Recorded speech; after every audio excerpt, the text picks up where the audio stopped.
It's time to put on your weird cavalry hat and refer to everything as bully, because today we're going to be talking about the incredible President Theodore Roosevelt. He wasn't your pompous everyday president, and if you know anything about his time in or out of office, you'll see why he's not only one of the greatest presidents, but also one of the greatest human beings who ever lived. Teddy Roosevelt explored the Amazon. He got in a bar fight in Montana. He frequently skinny dipped in the Potomac while he was in office. He had a pet bear, a lizard, a pig, a badger, a one-legged rooster, guinea pigs, a pony, a rabbit named Peter, and a hyena. Roosevelt was a cowboy before joining the American military and leading the famous Rough Riders up San Juan Hill. And in my eyes, no president can top the sheer audacity and fearlessness of this incredible president. Roosevelt evidently had many accomplishments in his career. He established national parks, promoted conservation, challenged enormous monopolies, got shot, still gave the speech, and most significant of all, only to viewers of this channel, was the voyage of the American Great White Fleet. Around the late 1800s, the United States decided they were done Monroe Doctrining and they had run out of land to manifest destiny. As time went on, America's economy went from pretty big to very big, and they accidentally became a global superpower. This didn't happen overnight, but you see my point. The point I'm trying to get across is that America sees all these powerful empires and wants to prove to them that they deserve that cool treatment too. A few presidents come and go until William McKinley was elected, a president that the American monopolies approved of. They weren't fond of this other politician, so they made him the vice president so he won't run for office and try to break him up. Fortunately for them, the VP isn't too powerful, and okay. Well, McKinley was assassinated, and now Teddy Roosevelt is in office. Roosevelt is big, strong, and wants America to be too. He's already got that big part down, so coming up next, well, you get the picture. America's Navy had really been a joke for a while now, and it never really was comparable to the other empires' navies with their hot, muscular warships. At this time, a large navy was vital to international influence, so America started building some actual warships around the late 1800s. What about the ships before then? Well, we don't have to worry about those. If we forget the USS My Antonomo, such is life. When Roosevelt finally comes into office, he decides that the US ought to strut its stuff a little bit and comes up with an idea. He's going to get 16 American warships, actually battleships, paint them all pretty, and send them around the world as a friendly gesture to all the empires of the world. Also to quietly remind them that America's going to replace them in a few years. Now I gotta point out that a good chunk of people were opposed to sending America's greatest defense to the other side of the globe for 14 months. But generally, the American people were pretty enthusiastic about it, especially on the West Coast.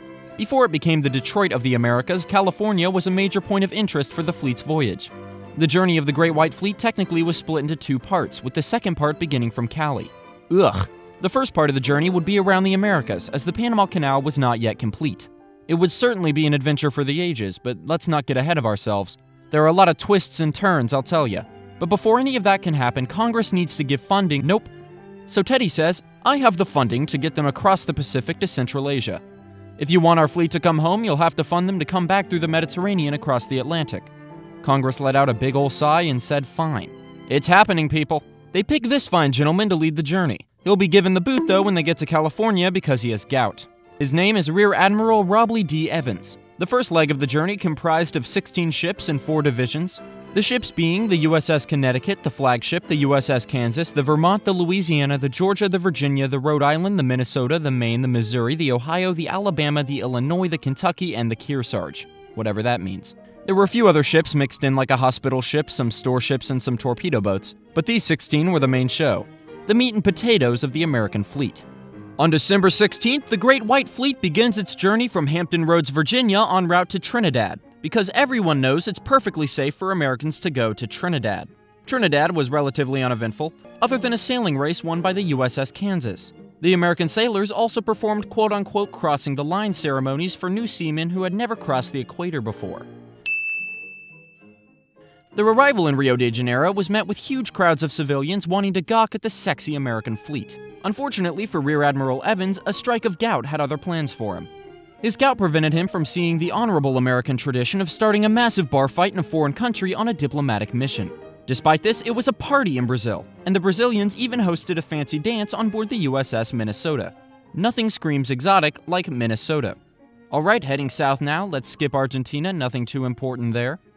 Next stop, Chile! A long country with beautiful scenery, some cool space telescopes, and apparently the world's largest swimming pool. The Americans were going to have quite a bit of fun. Oh, they're only heading there to pass through the Strait of Magellan, a gorgeous aquatic landmark with only very dangerous tidal currents. Oh well. Many Americans were terrified to see that their fleet was passing through a narrow and rocky strait infamous for shipwrecks. But when push comes to shove, America is not one to stand back like a coward. Evans went with the route and steered the fleet through the strait, miraculously with no incident. Well, we're headed to Peru.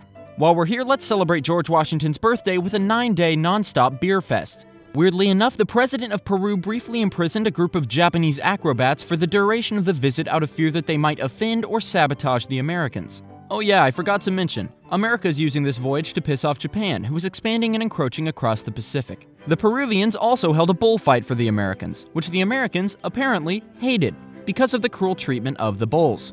Peru is crushing it. Finally, the Americans headed north to Magdalena Bay for some good old naval exercises. While researching this video, I found a TikTok band called Magdalena Bay that actually has a retro 90s style. This was more interesting to read about than the actual bay itself. Anywho, the reasoning for America to send their fleet to Mexico wasn't to party this time. After watching Japan Tyson uppercut Russia's fleet at Tsushima, the US wanted some practice for their sailors in a narrow strait. Some Americans in 1907 saw war with Japan as inevitable. They were sort of right. In addition to target practice and combat exercises, the soldiers had swim competitions, played baseball, and went hiking through the beautiful Mexico countryside. At long last, the fleet returned home to California, arriving in Coronado to huge crowds of Americans cheering on their arrival with no shortage of alcohol and women. The sailors were practically worshipped on the West Coast. Who wouldn't love that face? In Los Angeles, they had a huge Spanish barbecue, and sailors basically conquered the city looking for free food and drink. There was no shortage of it. Monterey was no different. Thousands of people came from all over to see the fleet.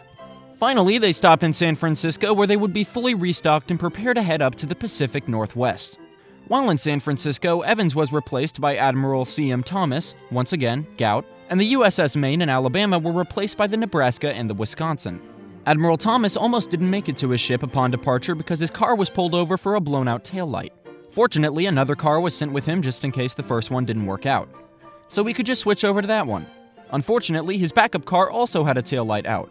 It was relit in time for him to get to the harbor. The fleet's journey to Seattle was relatively uneventful. The rest of Washington was too, from what I can tell. The second leg of the journey was finally about to commence, with their final stop on American soil, Hawaii. It sounds like it was a party, and I'm sure some people had the time of their lives there, but other than a luau and a regatta, nothing of huge significance happened. This was a time when Hawaii had only just been forced under American control, so the visit of the fleet was very unpopular there. That's why the ships remained in Pearl Harbor most of the time. Admiral Emory and some of his fellow officers met with former Queen Liliuokalani, in which they spent the entire time trying to convince her that American occupation was a good thing. I mean, they only overthrew their government, destroyed numerous sacred areas only later to commercialize them, deported civilians, forced many to enlist, and robbed the queen of her birthright inheritance before putting her under glorified house arrest. Hawaii was neat, but enough about ignored American war crimes. Let's go to another place of ignored war crimes, the British Colonies. Here we have New Zealand up first, the fleet anchoring in Auckland on August 9th. Here they decorated everything all patriotic with a big old banner that read Hail Columbia. Apparently geography hadn't been invented yet. The officers of the American fleet were actually taken to witness a traditional Maori tribal dance and a ceremony while there. And apparently in the middle of it, one of the tribesmen left the circle and came up to Admiral Thomas and with a wide grin exclaimed, "Bully!" referencing Teddy Roosevelt. The officers got a good hearty chuckle out of that one. Now New Zealand, they're pretty cool. You know who else is cool? British Texans. Australia was probably the pinnacle of the tour, cream of the crop, apex of all, mostly seen by how many commemorative postcards they made. They tried to make Australia and America seem like brothers. I mean, they technically are. So the Aussies placed heavy emphasis on the similarities between Australian and American cultures. This is well signified by this terrifying postcard. Nightmare. The very second the fleet came near Port Jackson, bands began playing the Star-Spangled Banner from the beaches and docks of Sydney Harbor. Apparently around 600,000 people attended the event, with a good chunk of them staying up all night just to witness the magnificent American vessels. Alright, listen, I like ships if you hadn't picked up on that, but my dedication to them does not stretch as far as it does for the people of Sydney. You would have thought it was Christmas if you walked down the street during the visit, and then you'd think that's ridiculous, it's August and there's nothing related to Christmas here. You would have thought it was a cool display as the flag parade began and Americans marched down Pitt Street, which was temporarily renamed America Avenue for the occasion. Even the beer companies were in on it. Some Americans got pretty worn out throughout quote-unquote Fleet Week. One of the American sailors slept on a bench in one of Sydney's parks. Not wishing to be disturbed, he posted a sign above his head that said, "Yes, I am delighted with the Australian people. Yes, I think your park is the finest in the world. I am very tired and would like to go to sleep." He wasn't even the most worn-out guy there. One poor fella fell asleep on the railroad tracks and got run over by a train. Such a situation is always a possibility when visiting a foreign country. Sydney wasn't their only stop in Australia, however. Melbourne held many exciting events, including the Royal Agricultural Society show, which apparently happened twice on Tuesday. On August 29th, a grand dinner was held in the State Parliament House honoring the single American journalist who accompanied the fleet. It also featured one of the most terrifying menus I've seen to date. The largest banquet on the entire trip occurred on August 31st. It was Ye Olde Rager. Next stop for the American fleet is Albany. No, not that one. Coaling is their chief priority here, but some sailors use the opportunity to mingle with the locals and go to church. Now the fleet is headed to Manila in the Philippines, which is currently owned by the Americans. This was just a resupply for their journey to North Asia, and although they wanted to stay and party, a cholera outbreak made the Americans skedaddle out as quickly as they came. Unfortunately, as they neared Chinese Taipei, a typhoon struck the fleet hard. But there is a hilarious story of a sailor being swept off the deck of one ship by a wave and being carried over to land on the deck of another ship unscathed. Other than that, they reached their next stop without incident.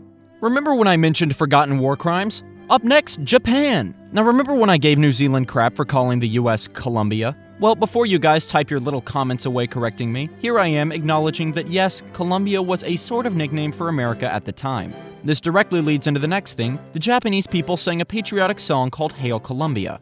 They didn't write it, but I'll give them points. I gave it a listen. It's pretty great. Link in the description. If you know anything about Commodore Perry, you'll know that historically Japan isn't fond of America sending a bunch of huge gunboats to their country for no reason. However, while in Japan, one of the welcome arches for the Americans caught fire, and 3 American sailors and a Marine raced to the top to rescue the Japanese flag on the top. The crowd went wild, and it was a diplomatic slam dunk. One not-so-diplomatic slam dunk was when the Japanese Navy cadets spontaneously picked up an American admiral on their shoulders and tossed him in the air 3 times, shouting "Banzai." It was a common tradition in Japan, but the admiral was a bit shaken up. He apparently was very nice about the whole incident. The Japanese had parades and choirs and all that crap too, but you're probably getting sick of hearing about that, so let's move on. At this point in the trip, half the squadron went south back to Manila in the Philippines for gunnery practice, while the other half went to China. The Americans changed their destination twice before settling on Amoy. The changes were done so as to not hurt the feelings of the sensitive Japanese government. The fact that only 8 ships came was disappointing to the Chinese officials, and in order to make the people not feel embarrassed or confused, they genuinely told them that the other half had been lost in a typhoon. The Chinese entertained the Americans quite well, as commemorated by this postcard of a guy juggling knives. The dinners were exquisite and featured many delicacies, including shark fin soup, which in addition to sounding delicious, also sounds incredibly metal. The Chinese built a fake city near Amoy called Pleasure City, not even gonna touch it, to accommodate the Americans. And it was designed not only to be enjoyable, but also feel a little like home. It had a post office and a YMCA, and on the last night they attempted to hold the largest firework display in human history, but accidentally burned the entire town to the ground. The flames also engulfed all the letters the Americans were going to send back home. I don't believe any sailors were harmed, but the Chinese soon accused Americans of looting the building, so Admiral Emery decided it was about time they hit the road. They returned to Manila to join the rest of the fleet. After their routines in the Philippines, the Americans went west to modern Sri Lanka to the city of Colombo. While they were coaling, a group of locals on a small wooden raft with nothing but loincloths chanted "Die, die, die" at the Americans. Sounds violent, huh? Well, actually, what they were doing was saying, "Throw coins in the water and we'll dive and retrieve them." The Americans threw coins overboard and the locals actually did it. Some stored them in their mouths. It was apparently a well-known local custom. Other than some dinner stuff, the Americans didn't do much there. It was a notable hub for picking up coal, and that was really all the Americans intended on doing. They celebrated Christmas while there and New Year's en route to the Suez Canal. While there, they divided up the ships into squadrons to all leave at different times just in case one ship broke down while they were all lined up like ducks in a row.